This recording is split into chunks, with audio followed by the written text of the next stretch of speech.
ओम गणेशाय नमः। ओम नमः शिवाय। मैं निखिल ज्योतिषाचार्य आप सभी का मेरे चैनल पर पुनः स्वागत करता हूं।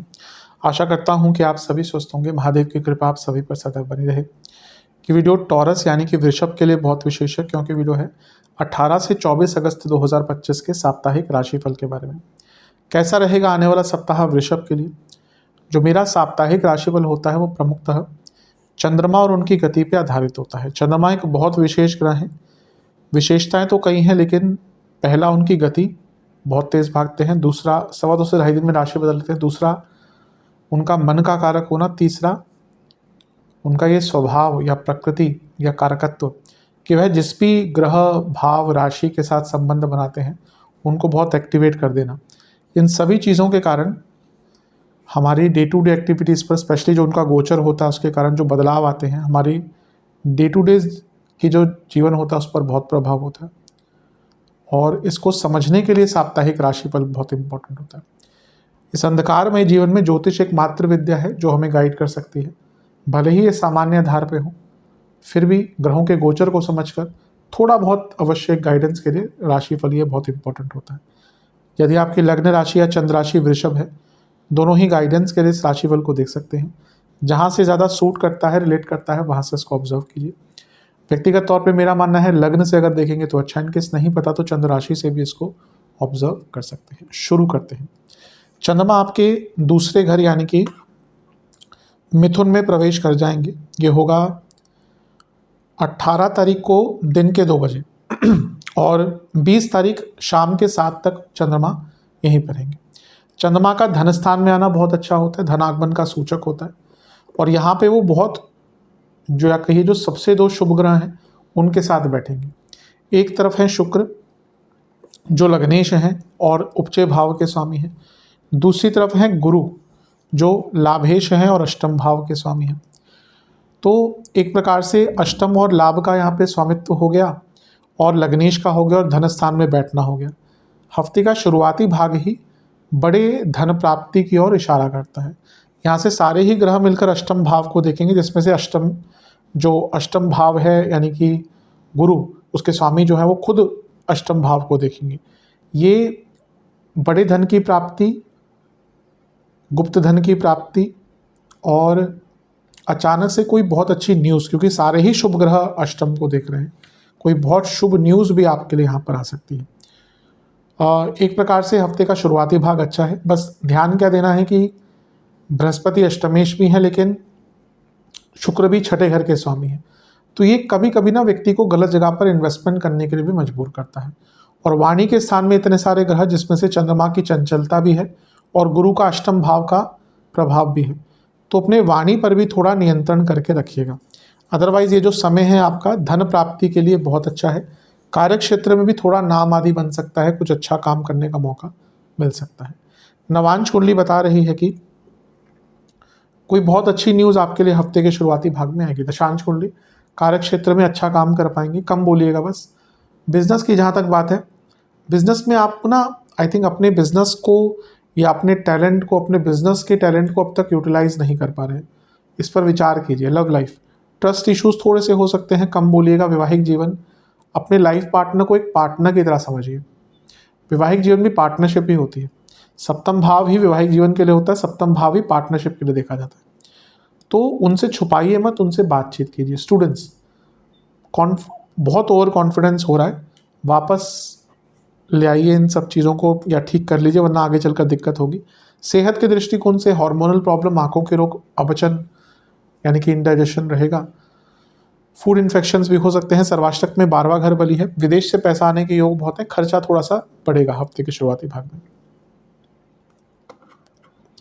20 तारीख शाम के 7 बजे चंद्रमा गोचर करके आपके तीसरे घर में आ जाएंगे यानी कि कर्क में, और 23 तारीख सुबह के 1 बजे तक यहीं पर रहेंगे। क्योंकि 21 तारीख को शुक्र का गोचर भी हो जाएगा और वो क्योंकि चंद्रमा के साथ ही समय बिताएंगे, तो शुक्र को भी यहाँ पे हम इंक्लूड कर लेते हैं, क्योंकि कुछ ही घंटों बाद उनका गोचर हो जाएगा और करीबन 2 दिन तक साथ में रहेंगे। तीसरे घर के चंद्रमा अच्छा प्रभाव देते हैं और यहाँ पे वो अपने ही भाव में बैठे हैं, उपचय भाव में बैठे हैं। यहाँ पे वो धन स्थान के स्वामी के साथ बैठे हैं और लक्ष्मी स्थान के स्वामी के साथ बैठे हैं, यानी कि बुध के साथ। यहाँ पे वो लग्नेश के साथ बैठे हैं, शुक्र के साथ।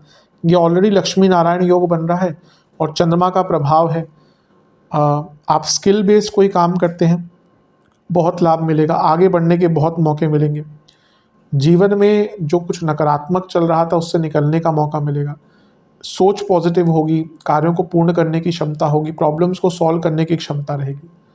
अच्छी सोच, सकारात्मक सोच, आगे बढ़ने का जज्बा, यात्राओं के अच्छे योग, बहुत अच्छा है। ये जो योग आपका हफ्ते का मध्य का बन रहा है बहुत शुभ है। कई अटके हुए कार्य पूर्ण हो सकते हैं। आपके शुक्र उपचय भाव के स्वामी हैं, उपचय भाव में बैठे हैं और उपचय भावों के स्वामी के साथ ही बैठे, यानी कि छठे और तीसरे घर के स्वामी साथ में हैं। तो जीवन को गति प्रदान होगी, कॉन्फिडेंस रहेगा बदलने का। सारे ग्रह जो कि शुभ ग्रह हैं नवम को देख रहे हैं, यानी कि भाग्य का भी बहुत साथ मिलेगा। तो हफ्ते का ये वाला भाग बहुत अच्छा है। भाग्य का साथ, पराक्रम का साथ, कार्यों को पूर्ण करने की क्षमता, सब कुछ रहेगी। नवांश कुंडली बता रही है कि अपनी कमिटमेंट्स पूरी करने का टाइम है। दशांश कुंडली कार्य क्षेत्र में बहुत कॉन्फिडेंस रहेगा। बिजनेस को अपलिफ्ट करने का टाइम है। ये वो टाइम है जब बहुत सुनहरे मौके मिलेंगे। लव लाइफ बहुत अच्छा टाइम है चीज़ों को ठीक करने का।